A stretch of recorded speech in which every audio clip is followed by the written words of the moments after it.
Hi everyone, and welcome to today's video session. My name is Thomas, and I'm one of the IELTS teachers here at LangGo Learning System. These online video sessions are designed to help you improve a certain aspect of one of the 4 key competencies for your IELTS exam. In today's video session, I will look at a couple of the reading sections and explain each question, which will hopefully help you guys improve your reading skills and give you some strategies that you can employ in the exam. Carrying on with our series on the reading section of the Cambridge 9 exams, today we're looking at Test 3, focusing on the first passage, Attitudes to Language. Please open the link to the passage in the description box below the video. Let's get going with questions 1 to 8.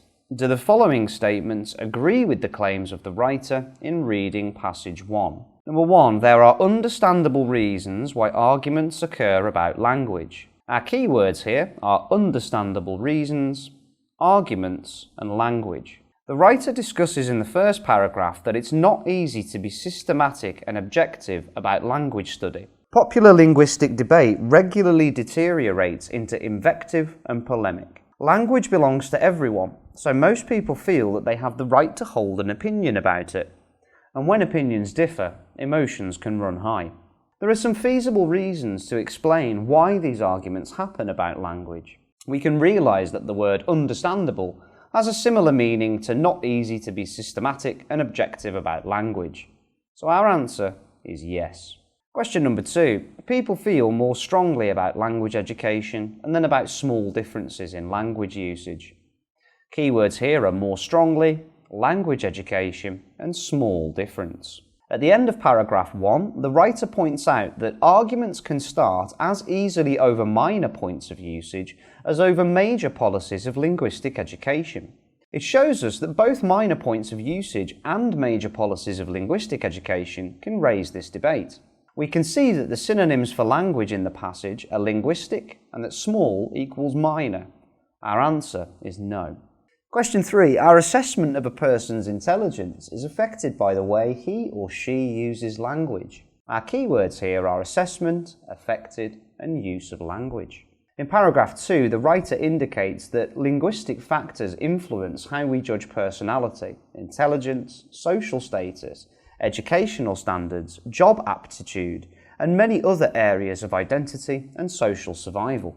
This means that the way people use language can be used to judge their intelligence, personality, and other factors about them.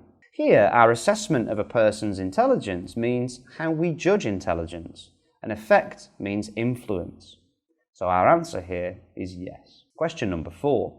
Prescriptive grammar books cost a lot of money to buy in the 18th century.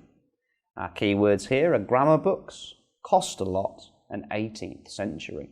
We can see that the phrase the 18th century is mentioned in paragraphs 4 and 5. Nevertheless, the writer doesn't reveal any clues or further information about the cost of prescriptive grammar books in the 18th century. Our answer is not given. Question number 5.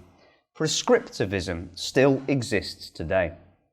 Our keyword here is prescriptivism. In paragraph 4, it's indicated that all the main languages have been studied prescriptively, especially in the 18th century approach to the writing of grammars and dictionaries. Some usages are prescribed to be learned and followed accurately. Others are proscribed to be avoided. In this early period, there were no half measures. Usage was either right or wrong, and it was the task of the grammarian not simply to record alternatives, but to pronounce judgment upon them. After that, the author states that these attitudes are still with us, which means that prescriptivism still exists today. Our answer is yes. According to descriptivists, it's pointless to try and stop language change. The key words here are stop language change. The writer indicates in paragraph 5 that this approach is summarised in the statement that it is the task of the grammarian to describe, not prescribe, to record the facts of linguistic diversity, and not to attempt the impossible tasks of evaluating language variation or halting language change. Here we can see some synonyms that will help you choose the best answer. Pointless to try, attempting impossible tasks. Stop and halt. Our answer here would be yes. Number 7, descriptivism only appeared after the 18th century. Our keyword, descriptivism.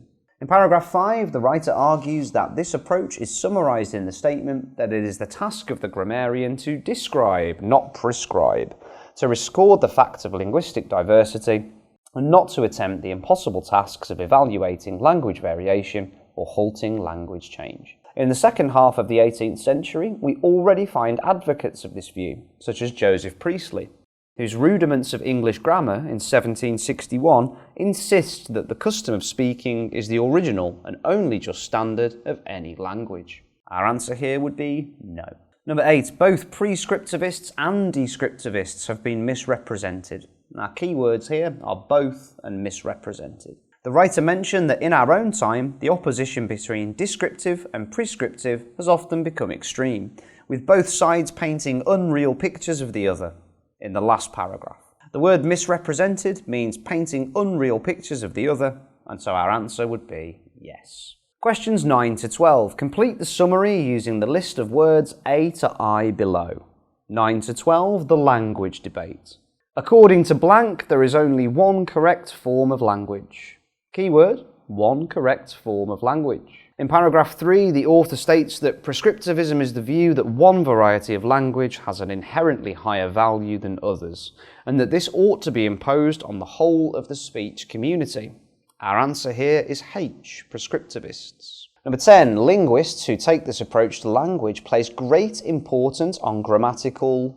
Keywords here are great importance in grammatical. In paragraph 4, the writer says that all the main languages have been studied prescriptively, especially in the 18th century approach to the writing of grammars and dictionaries. The authoritarian nature of this approach is best characterised by its reliance on the rules of grammar. Our answer here would be F, rules. 11 to 12. Conversely, the view of 11, blank, such as Joseph Priestley, is that grammar should be based on 12, blank. Keywords here are view of, grammar, and based on. Look at paragraph 5.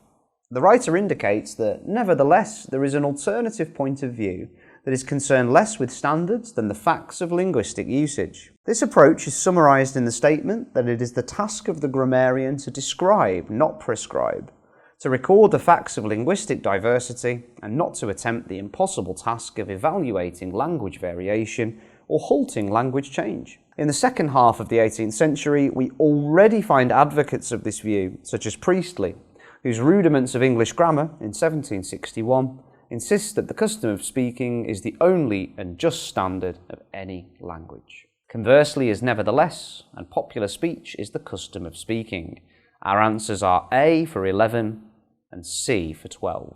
For question 13, you choose the correct letter, A, B, C or D.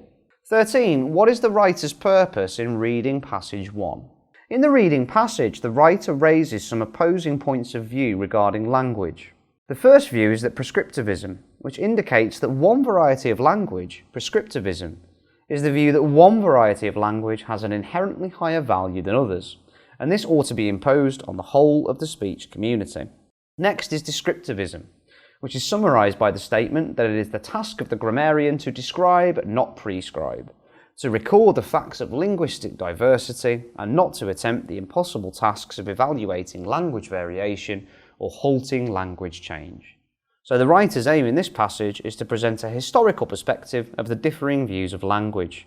So our answer is B. I finished the explanation of the reading section, Task 3, Part 1. Don't forget to note down and practice new words that you struggled with in this passage to sharpen and enhance your vocabulary. Writing them down and revising them is the best way to ensure that they stick in your head. Trust me. I really hope you found this session helpful in preparing you for your IELTS exam. If you'd like to sign up for IELTS courses here at LangGo, please click on the link below.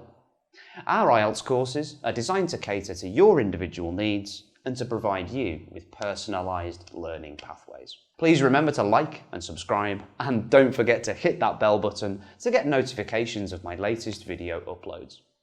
Once again, I've been Thomas at LangGo Learning System, and I would really like to see you for the next video session. Take care, be safe, and goodbye.